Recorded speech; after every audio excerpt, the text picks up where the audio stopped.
जय हिंद साथियों, आज तारीख है 16 दिसंबर। आज का इंपोर्टेंट करंट अफेयर हम लोग स्टार्ट करते हैं। तो चलिए देखते हैं जो भी आपका महत्वपूर्ण प्रश्न बनता है, जो बड़ी खबर निकल के आता है, वही सब पे हम लोग बात करते हैं। तो आशा करते हैं आप लोग सभी ठीक ठाक ही होंगे। तो चलिए देखते हैं। सबसे पहले देखिए, आसियान भारत मोटा अनाज महोत्सव का उद्घाटन हुआ है दिल्ली में।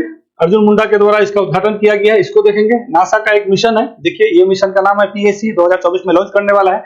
वो चर्चा में बना हुआ है। तो इसका फुल फॉर्म जो भी है आपको पूछ सकता है, ठीक है। साइंस एंड टेक से ये संबंधित क्वेश्चन होता है, ठीक है। और नासा और इसरो का से संबंधित बहुत बार क्वेश्चन पूछ लिया जाता है। उसके बाद जो है नयो होम शिक्षण पुरस्कार दिया गया है, केमिस्ट्री के क्षेत्र में दिया जाता है और ये सविता लाटेज को मिला है, ठीक है। तो ये सारा चीज देख लेंगे। अब ये संयुक्त राष्ट्र का किट मिशन है, ठीक है, शांति जो होता है ना, शांति मिशन, तो आपका माली में चल रहा था, वहां पे समाप्त कर दिया गया है। माली अफ्रीका का एक अच्छा खासा देश है जहां से कर्क रेखा होकर गुजरता है। इसके भी बारे में बात करेंगे। चलिए आइए, अंतिम पंघाल जी हैं।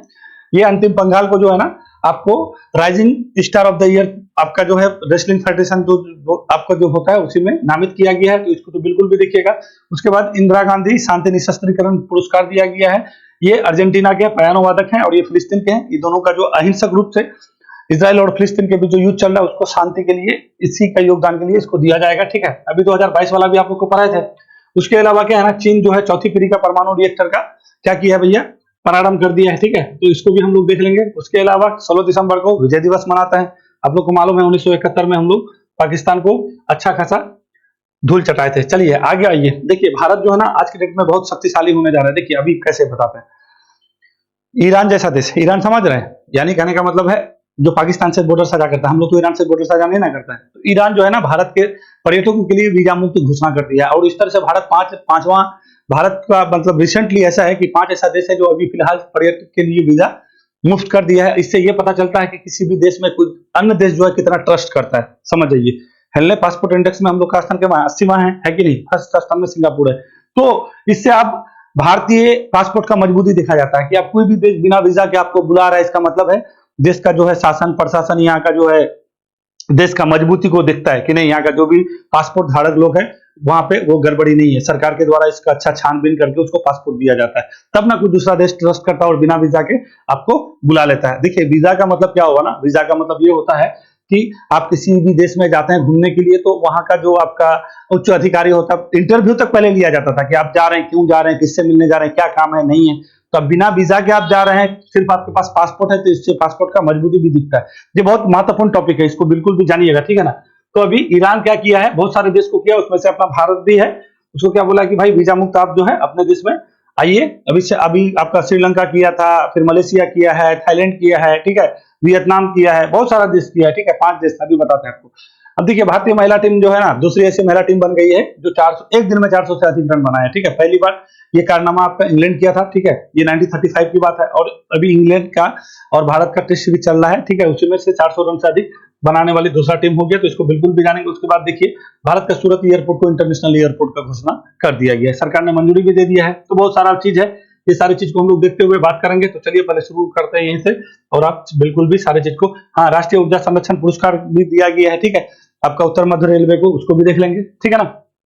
बहुत सारा क्वेश्चन है जो आपके लिए इंपॉर्टेंट है। देखिए जो भी इंपॉर्टेंट खबर निकल के आता है हम उसी पे बात करते हैं, उसके अलावा कोई भी बात नहीं करते हैं। तो चले देखें ये क्या है, राष्ट्रीय ऊर्जा संरक्षण दिवस कब मनाया जाता है। तो चल पहले इसी को देख लेते हैं। राष्ट्रीय ऊर्जा संरक्षण दिवस की बात कर रहा है, तो देखिए राष्ट्रीय ऊर्जा संरक्षण दिवस का मतलब क्या है, ऊर्जा का संरक्षण करना है ना। जैसे बिजली है, बिजली सब क्या है, ऊर्जा ही तो है। और लास्ट टाइम जो है कौन सा, अब हम लोग का जो है ऊर्जा संरक्षण अधिनियम कब आया था, 2001 में आया था, 2001 में आया था ना, ये बात याद रखिएगा, ठीक है। तो हम लोग राष्ट्रीय ऊर्जा संरक्षण दिवस सबसे पहले 1991 में मनाए थे और तभी से प्रत्येक वर्ष राष्ट्रीय ऊर्जा संरक्षण के लिए पुरस्कार भी दिया जाता है। और कब मनाते हैं, 14 दिसंबर को मनाते हैं। यहाँ पे आपको एक चीज हम क्लियर कर देते हैं, एक होता है उपभोक्ता संरक्षण दिवस, ठीक है। और उपभोक्ता संरक्षण दिवस कब मनाते हैं हम लोग, तो क्या कहिएगा, अब मनाता है 24 दिसंबर को, ठीक है। वो क्या हो गया था 1986 में जब आपका उपभोक्ता संरक्षण अधिनियम आया था, तो उसी के उपलक्ष्य में हम लोग 24 दिसंबर को उपभोक्ता संरक्षण दिवस मनाते हैं। और ये क्या है, राष्ट्रीय ऊर्जा संरक्षण दिवस, ये कब मनाता है, 14 दिसंबर को मनाते हैं। ये दोनों याद रखिएगा, कब से मनाता है, 1991 से शुरुआत प्रारंभ किए थे और पहली बार जो है ये आपका दिया गया था पुरस्कार, ठीक है। तो उत्तर मध्य रेलवे को जो है राष्ट्रीय ऊर्जा संरक्षण पुरस्कार 2023 के नवाजा गया है। नई दिल्ली में राष्ट्रपति द्रौपदी मुर्मू ने यह पुरस्कार वहां के जो जीएम है एनसीआर सतीश कुमार को जो है ये प्रदान किया गया। तो ये थोड़ा सा याद रखिएगा। मध्य रेलवे, देखिए मध्य रेलवे से आपका एक और क्वेश्चन अभी बताए थे आपको, रेलवे का सर्वोच्च पुरस्कार जो दिया गया था कौन था, वो प्रशस्ति श्रीवास्तव था, ठीक है। तो उसको भी याद रखिएगा। नहीं बताया था कि कन्वेयर बेल्ट का जो है उसका जो है परिकल्पना उसी ने दिया था, कैसे जो है आपका वैगन से मालगाड़ी में कैसे सामान मतलब ढुलाई के उतारा जाता चढ़ाया जाता उसी के लिए। तो रेलवे का सर्वोच्च पुरस्कार वो भी आपका उत्तर मध्य रेलवे ही था। और आपका राष्ट्रीय ऊर्जा संरक्षण पुरस्कार भी उत्तर मध्य रेलवे को ही दिया गया। तो ये बिल्कुल भी आपको याद रखना है। कब से दिया जाता है, 1991 से दिया जाता है। और ऊर्जा संरक्षण अधिनियम कब आया था, जो अभी फाइनली चल रहा है, आया तो पहले भी था, उसमें संशोधन 2001 वाला याद रखेगा। और एक आपको क्या बताते हैं, उपभोक्ता संरक्षण। तो उपभोक्ता संरक्षण अधिनियम कब आया था, तो क्या कहिएगा, 24 दिसंबर 1986 को। तो इसी वजह से उपभोक्ता दिवस हम लोग 24 दिसंबर को मनाते हैं और राष्ट्रीय ऊर्जा संरक्षण दिवस 14 दिसंबर को मनाते हैं। ऊर्जा का संरक्षण होना जरूरी है। इसका उपलब्ध ये इसका इस उत्सव को मनाने का मेन जो है, दिवस मनाने का मेन मकसद ये होता है कि ऊर्जा का बचत करना है, ठीक है। ऊर्जा के बारे में लोग को जागरूकता पैदा करना है। ऊर्जा को कहीं पे भी फालतू का यूज नहीं किया जाए, ठीक है। उसको कैसे बचाया जाए, ठीक है। तो ये सारा चीज है। अभी देखिए COP28 भी हुआ है, तो बोला कि कोयला वेला से सबसे अधिक जो है आपका ये सब होता है जिससे ग्रीन हाउस गैस उत्पन्न होता है, ठीक है। उत्तर मध्य रेलवे याद रखिएगा, ठीक है।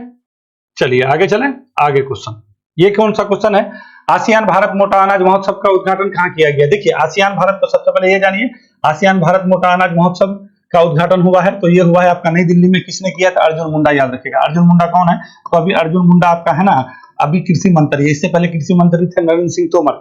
तो अभी कुछ राज्य में इलेक्शन हुआ था, इसी को लेकर के वो इस्तीफा दे दिए थे आपका लोकसभा से, ठीक है। अपना मतलब संसद सदस्य का लोग इस्तीफा देने के बाद ये कार्यभार अर्जुन मुंडा को दिया गया। इसके द्वारा आपका उद्घाटन किया गया। अब देखिए ये मोटा अनाज वर्ष क्या होता है, आपको जानते हैं संयुक्त राष्ट्र महासभा ने जो है 2023 के लिए मोटा अनाज वर्ष घोषित किया है, ये भी जानते हैं। मोटा अनाज में क्या है ना, आपका जितना भी रागी, कुटकी, बाजरा, ये सब मोटा अनाज में आता है, जो अच्छा प्रोटीन का, अच्छा आयरन का स्रोत माना जाता है। और सरकार चाहती भी है कि सबसे लोग तक मोटा अनाज का जागरूकता पैदा किया जाए। तो उसी को लेकर के आसियान भारत मोटा अनाज महोत्सव का उद्घाटन किया गया है। कहाँ पे, नई दिल्ली में। किसके द्वारा, अर्जुन मुंडा के द्वारा। ये कौन है भैया, तो ये कृषि मंत्री है अभी फाइनली, ठीक है। तो इसको ये जनजाति, देखिए ये जनजाति भी मंत्रालय इसी के पास है, ठीक है। और कृषि भी मंत्री अभी फिलहाल के लिए दिया गया। देखिए कुछ अभी ना मंत्री उलट फिर हुआ, एक बार हम मंत्री के भी बारे में बता देंगे, कहीं यहाँ से क्वेश्चन पूछ दे, ठीक है ना। चलिए तो थोड़ा सा आसियान को जान लीजिए। देखिए आसियान क्या है ना, आपका दक्षिण पूर्व एशिया कुछ देश है। टोटल पहले इसमें 10 सदस्य था, एक अभी आपका तैमूर लिस्टे को जोड़ा गया है। इसमें अभी टोटल 11 सदस्य है। और 43वां आसियान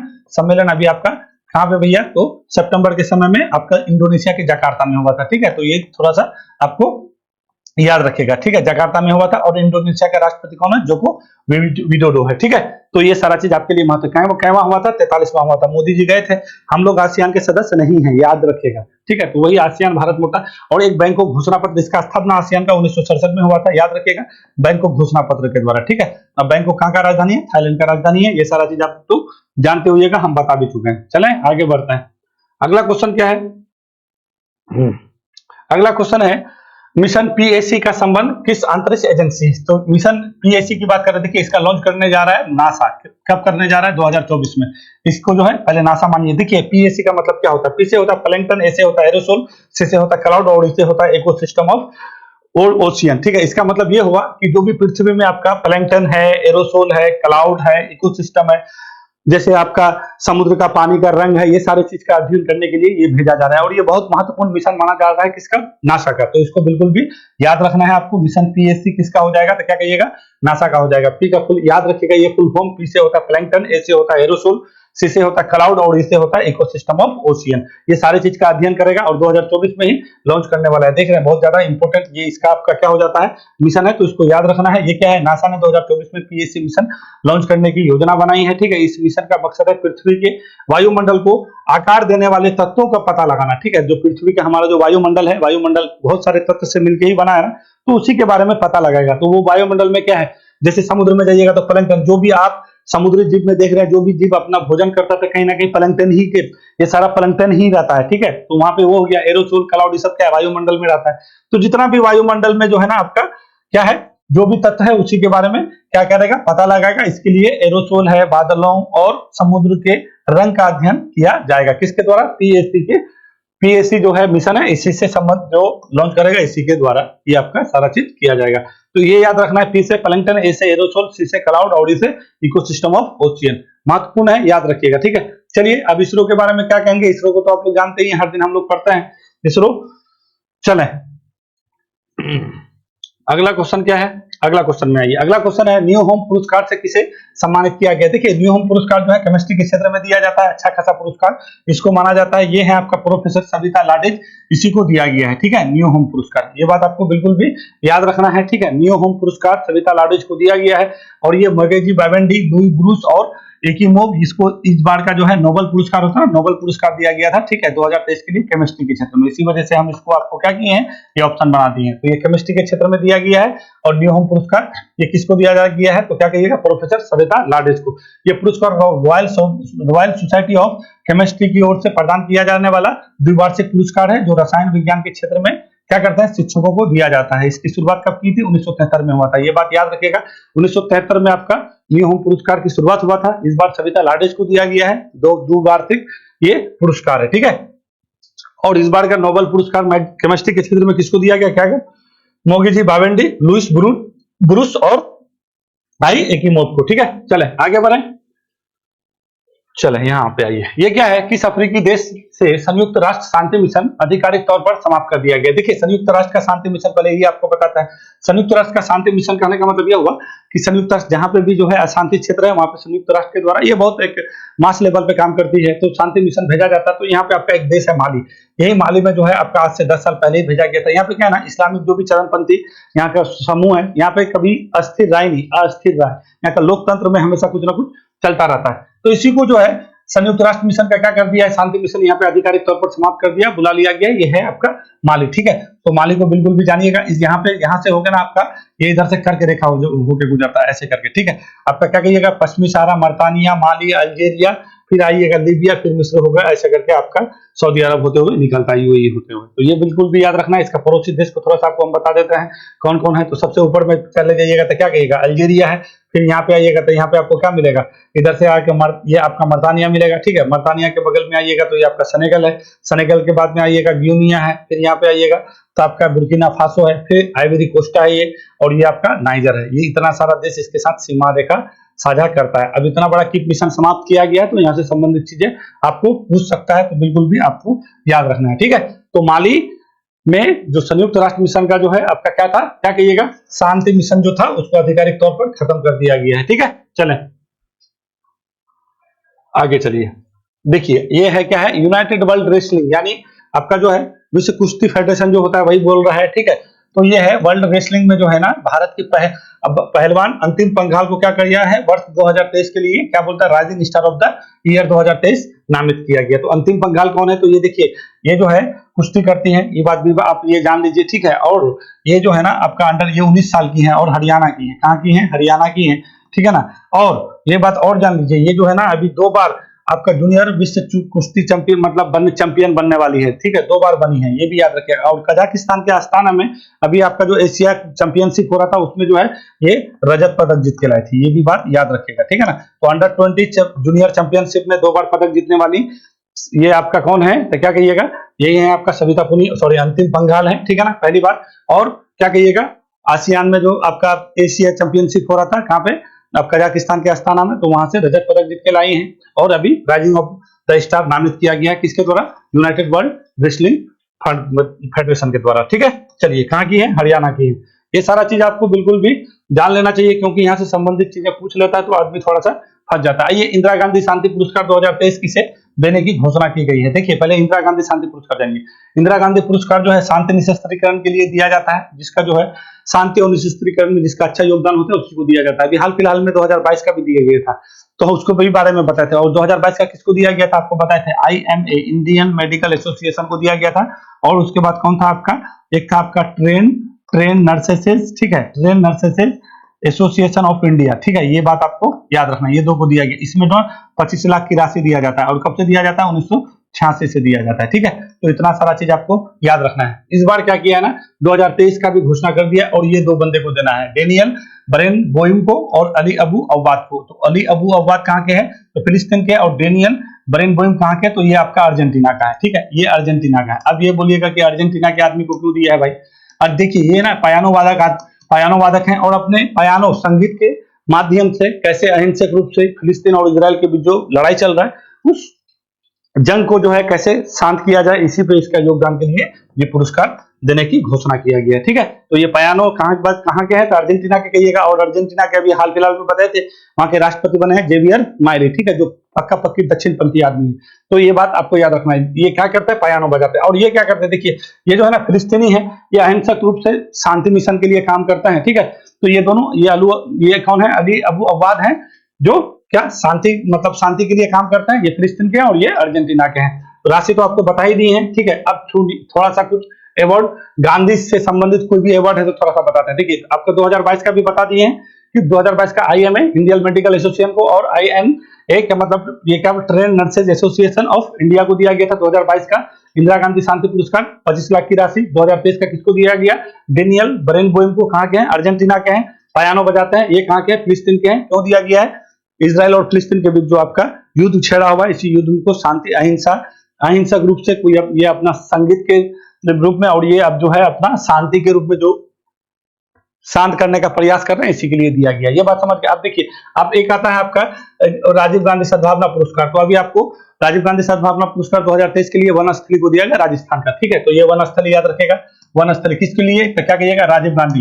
ठीक है, राजीव गांधी को राजीव गांधी सद्भावना पुरस्कार। अब आता है वो आपका गांधी शांति पुरस्कार, तो वो आपका गीता प्रेस को दिया गया था। ये भी बात याद रखेगा, गांधी शांति पुरस्कार गीता प्रेस गोरखपुर का है ना, अभी उसका जो प्रमुख का निधन भी हो गया था, वो भी बताएं, तो याद रखिएगा। गांधी शांति पुरस्कार गीता प्रेस को, राजीव गांधी सद्भावना पुरस्कार क्या वनस्थली राजस्थान वाला को, ठीक है, राजीव गांधी वाला हो जाएगा। और ये इंदिरा गांधी शांति पुरस्कार 2023 का डेनियल बरेनबोइम को और अली अबू अवाद को। और 2022 का कहेगा तो IMA इंडियन मेडिकल एसोसिएशन और TNA यानी train nurses association of India को दिया गया। ठीक है, मेरे हिसाब से समझ गए। देखिए इंदिरा गांधी जो है ना, इसके जन्म दिवस को जो ना एकता दिवस भी मनाते हैं। ठीक है, ये कब, 19 दिसंबर को, हाँ 19 नवंबर ना, 19 नवंबर को जो है इसका क्या हुआ था, ये जन्मी थी। ठीक है, 19 नवंबर को ये जन्मी थी।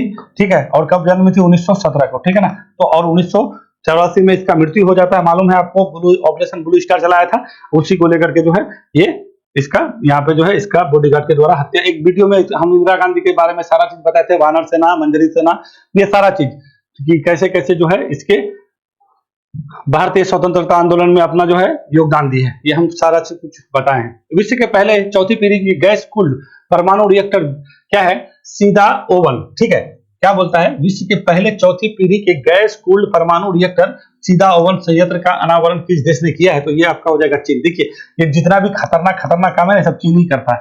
तो ये क्या किया है ना कि ये जो है गैस कूल्ड परमाणु रिएक्टर सीधा ओवन का क्या किया है, अनावरण किया है। तो ये जानिए ये क्या है, बिजली उत्पन्न, परमाणु रिएक्टर से क्या होता है, बिजली उत्पन्न होता है। और हाल फिलहाल में अभी आपको एक और चीज बताए थे कि चाइना, ये जापान के द्वारा, जापान जो है अभी क्या किया है, जापान जो है ये सब जो भी है नाभिकीय विखंडन परमाणु रिएक्टर है। और जापान पहली बार यूरोपियन यूनियन के सहायता से आपका क्या बोले थे, संगलियन रिएक्टर का क्या किया, अनावरण किया था। ठीक है, ट्रायल के रूप में ये भी। और देखिए चीन अभी हाल फिलहाल में जो है ना मीथेन संचालित रॉकेट लॉन्च किया था। ठीक है, मीथेन से कैसे रॉकेट को लॉन्च किया जाता है, पहली बार ऐसा करने वाला चाइना बन गया। तो चाइना के नाम बहुत कुछ रिकॉर्ड है। ठीक है ना, तो इसको बिल्कुल भी आपको जान लेना है। तो क्या कहिएगा, सीधा ओवन क्या है, तो क्या कहिएगा, ये जो है चौथी पीढ़ी का गैस कूल्ड परमाणु रिएक्टर है। और ये बहुत यहाँ पे टेम्परेचर बहुत अधिक होता है। ठीक है, और जो परमाणु रिएक्टर से जो भी ऊर्जा निकलता है ना, वो थोड़ा सा स्वच्छ ऊर्जा माना जाता है कोयला के रिस्पेक्ट में। अभी आपका COP28 हुआ ना, वहीं पे बोला गया कि सबसे अधिक लगभग 15-16% के करीब बढ़ोतरी की हम लोग कोयला में, और इस बार रिकॉर्ड स्तर का कोयला का यूज हुआ है अपने भारत में। और ये दूसरे नंबर में आपका चाइना है। ठीक है, तो कोयला, तो जो भी ऊर्जा हम लोग यूज करें वो स्वच्छ ऊर्जा हो, जो क्लाइमेट का क्या हो, थोड़ा सा क्लाइमेट बचा हुआ रहे, जो हमारा भविष्य, हम लोग का जो भविष्य जो पीढ़ी है वो पीढ़ी थोड़ा सा सुकून से रह सके, है ना। तो ये चीज आपको बिल्कुल भी याद रखना है। तो ये जो परमाणु रिएक्टर का जो भी ऊर्जा माना जाता है, ये स्वच्छ ऊर्जा थोड़ा माना जाता है। इतना ये जैसे कोयला वेला है उससे तो बहुत बेहतर है। ठीक है, चलिए आइए विजय दिवस। विजय दिवस कब मनाया जाता है, विजय दिवस 16 दिसंबर को मनाते हैं। क्यों मनाते हैं, देखिए 1971 में आपको मालूम है, 1971 में जब बांग्लादेश वाले अपना जो है मुक्ति संग्राम किए, मतलब अपना कहने का मतलब है अपना देश को आजाद करने के लिए, तो हम लोग भी कुछ समय के लिए लड़ाई में कूदे थे। ठीक है, और हम लोग की वजह से जो है क्या किए, वो लोग आजाद भी हुए थे। तो जब हम लोग पाकिस्तान से विजय हो गए थे ना, तो उसी के उपलक्ष्य में प्रत्येक वर्ष हम लोग क्या करते हैं, 16 दिसंबर को विजय दिवस मनाते हैं। और एक आपको दिखेगा क्या है, बांग्लादेश मैत्री दिवस, वो कब मनाते हैं, 6 दिसंबर को मनाते हैं। क्योंकि देखिए बांग्लादेश को सबसे पहले जो है हम लोग 6 दिसंबर को एक राष्ट्र का के रूप में मान्यता दिए थे। बांग्लादेश को एक देश का दर्जा हम लोग कब दिए थे, 6 दिसंबर को। तो भारत बांग्लादेश मैत्री दिवस कहेगा तो 6 दिसंबर, और विजय दिवस कहेगा तो 16 दिसंबर। क्यों, क्योंकि 1971 में एक ऐतिहासिक जीत के नायक रहे, ठीक है। भारतीय सेना के सैनिकों के शौर्य और बलिदान को कोटि कोटि नमन किया जाता है और उसी दिन को हम लोग विजय दिवस मनाते हैं। आप लोग को बताया था ना ऑपरेशन ट्राइडेंट चला था, कैसे जो है वहां का उन लोग का जो कराची बंदरगाह को कैसे वहां का आपको बताए थे आईएनएस खैबर था, ठीक है। आईएनएस नहीं पीएनएस खैबर था, ठीक है। पीएनएस खैबर को कैसे जो है खत्म कर दिया गया था एकदम पूरा बम, ठीक है। तो कहने का मतलब है यही, हम लोग बिल्कुल भी जीत गए थे। तो उसी के उपलक्ष्य में हम लोग विजय दिवस मनाते हैं। तो 2 याद रखेगा, मैत्री दिवस, बांग्लादेश मैत्री दिवस, बांग्लादेश भारत मैत्री दिवस 6 दिसंबर को, क्योंकि 6 दिसंबर बहुत बार पूछ लेता है कि भारत बांग्लादेश को कब देश का मान्यता दिया था, तो क्या कहिएगा 6 दिसंबर को। और बांग्लादेश देश मतलब 16 दिसंबर को जो है बांग्लादेश अपने आप को मतलब घोषित किया कि वो लोग जो है अपना मुक्ति पा लिया था, ठीक है ना। चलिए तो भी बताएंगे, बांग्लादेश में इलेक्शन होने वाला है, वहां पे भी बहुत अभी चल रहा है, ठीक है ना। निम्न देशों में से इंडिया को मुक्त पर्यटक वीजा प्रदान नहीं किया है, ठीक है। तो कौन नहीं किया है, बोलता है कि कौन ऐसा देश है जो मुक्त पर्यटक वीजा प्रदान नहीं किया है। तो किया कौन कौन है पहले उसको देख लेते हैं। ईरान और वियतनाम किया है, मलेशिया श्रीलंका किया है, थाईलैंड किया है और फ्रांस नहीं किया। तो सबसे पहले इसको जानिए कि ये सारा हाल ही में किया है, इसी वजह से हम इस तरह से आपको क्वेश्चन बनाए, ठीक है। कि अब मुक्त पर्यटक वीजा क्या होता है बता देता है। कोई भी देश का जानता है ना, आज के डेट में पर्यटक बहुत महत्वपूर्ण हो जाता है। अगर पर्यटक किसी भी देश के में जाएगा, अगर वहां के लोग का आचार विचार ठीक होगा, लोग अच्छे होंगे, मिलनसार लोग होंगे, ठीक है, तो वहां पे लोग अपने आप को कंफर्टेबल महसूस करेगा। अब वीजा मुक्त किसको किसको दिया जाता है, देखिए वीजा मुक्त से मतलब ये हुआ कि किसी भी देश में, अभी आपको हम बताए वीडियो शुरू होने से पहले कि वीजा मुक्त करने का मतलब ये होगा कि कोई देश दूसरे देश पे कितना ट्रस्ट करता है कि नहीं, वहां के जो भी पासपोर्ट धारक लोग हैं वो बिल्कुल जेन्युइन है। और वो किस पे वो क्रेडिट किसको जाता है, वहां के सरकार को जाता है कि सरकार जिसको भी पासपोर्ट दिया है तो उसको अच्छा से छानबीन किया कि वह कैसा कैरेक्टर का है, अच्छे हैं कि खराब है। अगर वीजा मुक्त करने का मतलब है क्या कि आपके पास पासपोर्ट धारक है ना, आप आपके इन सारे देश में आराम से बैठिए, आराम से जाइए। अब पहले अगर आप जाते तो आपको क्या है ना वीजा लेना पड़ता था, और वीजा के लिए इंटरव्यू तक देना पड़ता था कि आप क्यों जा रहे हैं, किससे मिलने जा रहे हैं, आपको सारा चीज बताना होता था, ठीक है। तब जाके आपको वीजा दिया जाता था। अब अगर वीजा नहीं मांग रहा तो इससे ये स्पष्ट होता है कि दूसरा देश को आपके देश के लोगों पर क्या है, फैत है, अब यहाँ के सरकार पे फैत है कि नहीं, जो भी लोग को पासपोर्ट दिया गया है उसका अच्छा से छानबीन हुआ है, यहाँ के शासन प्रशासन पे पूरा पूरी फैत होता है, ठीक है। अभी आपको बता रहे हैं, अगर इस तरह से आपको वीजा मुक्त अगर पर्यटक को किसी को भी अगर आप अलाउ कर देते हैं तो इससे आपका जो है पासपोर्ट का मजबूती दिखता है। एक हेनले पासपोर्ट इंडेक्स आता है, हेनले पासपोर्ट इंडेक्स, ठीक है। ये पिछले कई बार से जापान नंबर 1 में रहता था, ठीक है। तो इस बार कौन नंबर 1 में है, सिंगापुर में। ये बात याद ही रखिएगा, सिंगापुर जो है आपका क्या कहिएगा, आपका हेनले पासपोर्ट इंडेक्स में फर्स्ट है। और भारत का स्थान कैवा है, पहले आपका 2022 में जो है ना 87वां था, अभी जो है 80वां पोजीशन में। ये क्या है ना कि आपके पासपोर्ट का वैल्यू को बताता है कि आप कितने देश, आपका पासपोर्ट पे कितना मजबूती है देश का, मतलब आपके देश का जो पासपोर्ट है उस पर कितना लोग विश्वास कर रहा है कि कितना देश ऐसा है कि आप बिना पासपोर्ट के जा सकते हैं, ठीक है, मतलब बिना वीजा के जा सकते हैं। कि आपका पासपोर्ट में वो मजबूती होना चाहिए कि वीजा उजा का कोई जरूरत नहीं, आप कहीं भी जाइए घूम के आइए, ठीक है। तो ये बहुत महत्वपूर्ण हो जाता है, किसी भी देश का एक तरह से ये मजबूती को दिखाता है। यही है वीजा मतलब यही है कि आप कोई देश जाना चाह रहे हैं, क्यों जाना चाह रहे हैं, नहीं जाना चाह रहे। अगर ऐसा हो जाए यूएई हो या और कहीं हो या कहीं हो, अगर बिना वीजा के अगर दे दिया जाए तो फिर कोई बात ही नहीं है, देश का क्या होता है। तो यही चीज है। तो ये क्या किया है, ये आपका जो है हाल फिलहाल में जो है ईरान और भी बहुत सारे देश हैं, 25-27 देश हैं, तो उसको भी दिया है। साथ में भारत का भी जो है क्या किया है, वीजा मुक्त पर्यटक। अब पर्यटकों के लिए कितना 30 दिन जाइए, आराम से कहीं भी रहिए, फिरिए, घूमिए फिरिए, आपको कोई रोकने टोकने वाला नहीं है। पहले वही काम होता था तो आपको पूछता था कहाँ है, क्या है, नहीं है, एमबीसी में जाइए, आपको बहुत दिक्कत था। ऑनलाइन भी है तो ऑनलाइन भी लफड़ा है, फॉर्म भरिए, अब कुछ नहीं, आपको कहीं जाना है, पासपोर्ट है, निकल जाइए, ठीक है। चलिए आगे चले। तो हेनले पासपोर्ट को जान लीजिएगा, प्रथम स्थान 2023 में सिंगापुर है, भारत का स्थान 80वां है, ठीक है। और हेनले पासपोर्ट क्या होता है, पासपोर्ट का आपका किसी भी देश का पासपोर्ट का जो है शक्ति को दिखाता है, उसके जो है दिखाता है कि आपका जो है पासपोर्ट में कितना दम है, आप कितना देश में जा सकते हैं बिना वीजा के। चलें आगे बढ़े। ये क्या है, भारतीय महिला टीम महिला क्रिकेट टेस्ट मैच में एक दिन में 400 से अधिक रन बनाने वाली दूसरी टीम बन गई है। 1935 में इंग्लैंड टीम ने एक 431 रन बनाया था, किसके खिलाफ, न्यूजीलैंड के खिलाफ ये रिकॉर्ड बनाया था। तो ये रिकॉर्ड बनाने वाला भारतीय महिला टीम दूसरी टीम बन गई है जो एक दिन में 400 से अधिक लगभग 410 रन मारी थी, ठीक है ना, कल का बात है। तो ये बिल्कुल भी याद रखिएगा, मुंबई में ये मैच हो रहा है, समझे ना। तो यहां से आपको चीजें पूछ सकता है कि भारतीय महिला टीम 400 से अधिक रन बनाने वाली टीम हो गई, ये केवल नंबर पे है, ठीक है। तो क्या दीजिएगा कि दूसरे नंबर की है, पहला टीम इंग्लैंड था जो न्यूजीलैंड के खिलाफ बनाया था, और कब बनाया था, 1935 में बनाया था। मोस्ट इंपोर्टेंट है, ठीक है, देख लीजिएगा। चलें आगे बढ़े।